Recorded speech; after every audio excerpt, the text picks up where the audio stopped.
साल 1983 में आई शेखर कपूर की फिल्म मासूम में पहली बार एक्टर जुगल हंसराज एक बाल कलाकार के रूप में फिल्मों में नजर आए थे।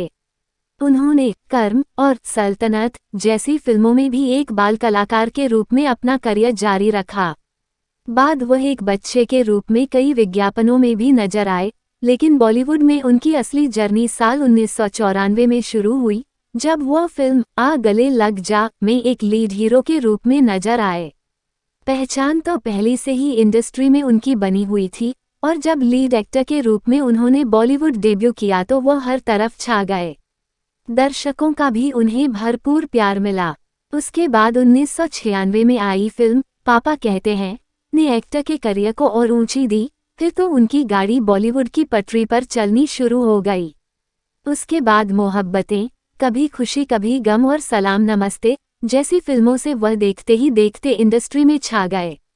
सभी को ऐसा लग रहा था कि जुगल बॉलीवुड के अगले सुपरस्टार बनकर उभरेंगे, लेकिन अचानक से उनकी किस्मत ने ऐसी पलटी मारी कि वह फिल्मों से ही दूर होते चले गए और बॉलीवुड का एक चमकता सितारा पर्दे से ऐसे गायब हुआ जिसकी किसी ने कभी कोई कल्पना भी नहीं होगी।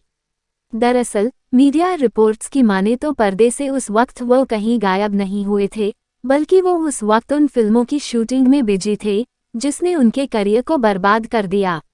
दरअसल एक के बाद एक हिट फिल्म देने की वजह से फिल्म मेकर्स के बीच जुगल को साइन करवाने की होड़ मची हुई थी।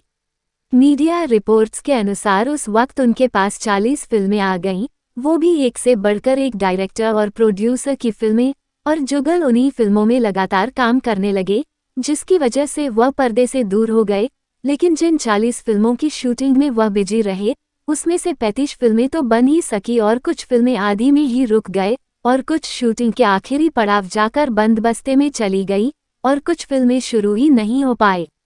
जुगल ने ये सारी फिल्में तब साइन की और इस काम शुरू किया जब उनका गोल्डन समय चल रहा था, और उनका पूरा गोल्डन टाइम इन फिल्मों को करने के पीछे बर्बाद हो गया।